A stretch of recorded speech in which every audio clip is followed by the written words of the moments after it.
কি বন্ধুগণ, ভুলে টুলে গেছো নাকি রেখেছো মনে? চলে এসেছে তোমাদের সেই স্টার। তাহলে চলো বেশি দেরি কিসের, শুরু করা যাক। Let's start. আজকের দিনে যদি সোশ্যাল মিডিয়া খোলা হয়, সোশ্যাল মিডিয়া খুললেই কিন্তু একটা জিনিস খুবই ট্রেন্ডিং চলছে। ট্রেন্ডিং হচ্ছে দেব ভিএস হিরণ। এটা নিয়ে আজকে কথা বলতে চলেছি। জানি এই ভিডিওটাতে ভিউয়ার্স কম আসবে, এটা একটু অন্যরকম ভিডিও।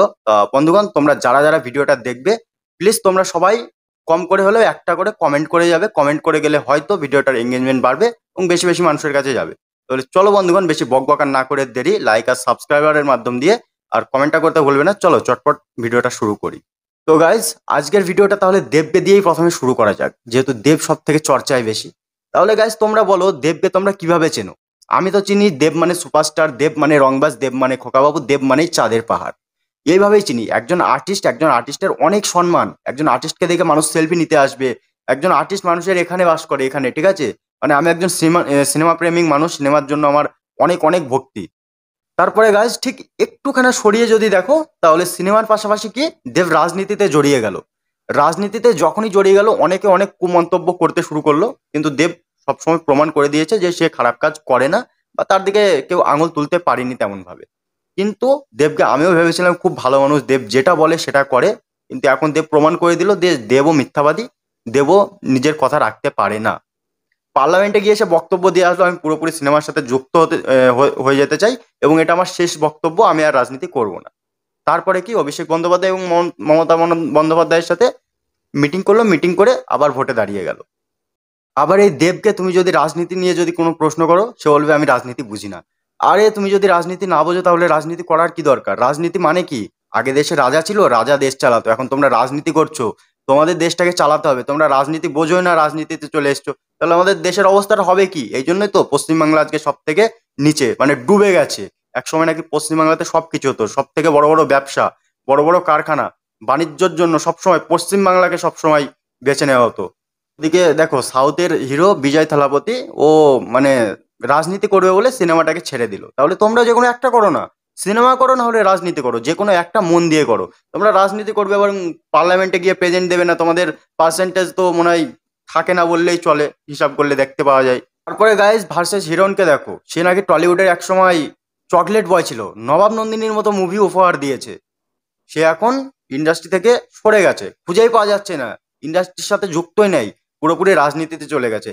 একটা কথা বলো ভাই, তোমরা যখন টলিউড ইন্ডাস্ট্রিতে বা কলকাতায় যখন এসছিলে, কিসের জন্য এসছিলে? তোমরা নিশ্চয়ই সিনেমা করবে, সিনেমার জন্য তোমাদের মনে অনেক ভক্তি ছিল, যাতে সিনেমা দিয়ে অনেক কিছু করতে পারো, লোকে তোমাদের দেখে সেলফি নেবে, ঠিক আছে? আর্টিস্ট মানে একটা অন্যরকম ব্যাপার থাকবে, ক্রেজি ব্যাপার, ঠিক আছে? আর্টিস্টরা সবসময় মানুষের মনের ভিতরে থাকে, আর্টিস্টদের কোনো কোনো মৃত্যু হয় না। কিন্তু তোমাদের এমন অবস্থা হয়ে গেছে, তোমরা বেঁচে থাকতে তোমরা মরে গেছো। তো গাইজ, এদের জন্য যত বলবো খুবই কম হবে, বলা না বলা সমান। কিন্তু একটা কথাই বলতে চাই, রাজনীতি করলে তোমরা রাজনীতি করো, সিনেমা করলে সিনেমা করো, যে কোনো একটা জায়গাকে মানে ভক্তির সাথে করো এবং সেই জিনিসটাকে ভালো করে বুঝে ভালো করে করো, যাতে দেশের মানুষের উন্নতি হয়। বুঝতে পেরেছো? একে দেখো, এ হচ্ছে দিদি নাম্বার ওয়ান। এর নাকি প্রচুর ফ্যান ফলোয়িং। এ এমন একটা নারী যে একা লড়তে শিখেছে, একা বাঁচতে শিখেছে এবং প্রচুর নারীর মনে শক্তি জাগাচ্ছে। আর একে দেখেছো তো, রাস্তায় দাঁড়িয়ে পুঁই শাক নিচ্ছে। একটু ভালো করে খোঁজ নিয়ে দেখবে, এখন ভোট বলে পুঁই শাক নিচ্ছে। বাড়িতে এদের মাছ মাংস ছাড়া অন্য মুখে ওঠে না, ঠিক আছে?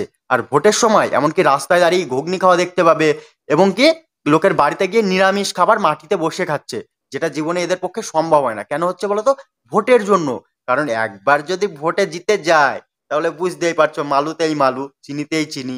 বুঝতে ইন্টারভিউ গুলো দেখেছো? কোনটা পলিউশনের ধোয়া আর কোনটা হচ্ছে গাড়ির ইঞ্জিন দিয়ে বেরোয় আর কোনটা কারখানার ধোয়া, সেটা এখনো বুঝতে শেখেনি। আর সিঙ্গুরের নাকি কারখানাটা হয়নি বলে গরু ছাগলের খুব ভালো হয়েছে, ঘাস খেতে পারছে, আর সেই ঘাসকে আমাদের দুধ দিচ্ছি, দুধ থেকে আমরা ছানা খাচ্ছি, তাই না? আমরা তো জীবনে ছানা খেতে পারি না, এই সিঙ্গুরের ঘাসগুলো ছিল বলে গরুতে খেয়ে দুধ দিচ্ছে বলে খেতে পাচ্ছি। বৌদি দাদা কোথায়? সে তো বাইরে চলে গেছে, এক সপ্তাহ আসবে না। আমার টাকা কে দেবো তাহলে? কত টাকা? 500 টাকা। রাতে এসে দিচ্ছি। রাতে চেয়েছবো, আবার ঘর যেতে হবে অনেক দূর। হয়ে যাবে। এটাও ঠিক। কেছে তো গাইজ, সুন্দরী বউ থাকলে মানা ঘরে টাকা ধার নিয়ে টাকা ফেরত দিতে হয় না। সালা দাদার টাকা নিয়ে অ্যাশ করে বেড়াবে আর বৌদির সাথে রাতে একবার করে দেখা করে যাবে, ব্যাস টাকা শোধ। मजा आया और मैं ये जो मजा है हिंदुस्तान के हर व्यक्ति को देना चाहता हूं। আমার কাছে একটা আছে, এটা ভালগার কি পারভাট আমি জানি না, সেটা হচ্ছে এই হচ্ছে শীতকালে মানে লেপের তলায় জড়িয়ে ধরে শুয়ে থাকা। এটা হচ্ছে আমার কাছে সব থেকে বেশি কোজি মোমেন্ট। আর দেখে তো মানে হেভি মজা লাগছে। কিন্তু কাঞ্চন দাদা, মারা দেখেছো কাকুকে বৌদির জন্য দাদা বলতে হচ্ছে তো। যাই হোক, মনে হচ্ছে এই কাঞ্চন দাদার লেপ দিয়ে তো মনে হচ্ছে তোমাকে ঢাকা যাবে না। যদি আমার এই লেপের প্রয়োজন হয় তাহলে বলবে, আমি শীতকালে গিয়ে ঢাকা দিয়ে আসবো, কেমন? अच्छा। ছেলেদেরকে বলতাছি, তোমরা কি মোটা হতে চাও তাহলে মেয়েদের পম্পম খাও। হ্যাঁ মামনি, তুমি ঠিকই বলেছো, আমি না মোটা হতে চাই। দেখো না কেমন যেন আমি দিন দিন শুকিয়ে যাচ্ছি। আর শুনেছি তোমার পমপমে নাকি অনেক ভিটামিন আছে, আর মোটা মোটা তো তোমার পমপম গুলো অনেক। তাহলে মনে হচ্ছে আমি একদিনে মোটা হয়ে যাব। তাহলে কেজি কত করে নেবে পমপমের, একটু কমেন্ট বক্সে টুকুস করে কমেন্ট করে জানিও, আমি কিন্তু। দইও ভালো, ঘুগনিও ভালো, সব ভালো। শুধু খাবো, খাওয়াবো না, এটা হতে পারে?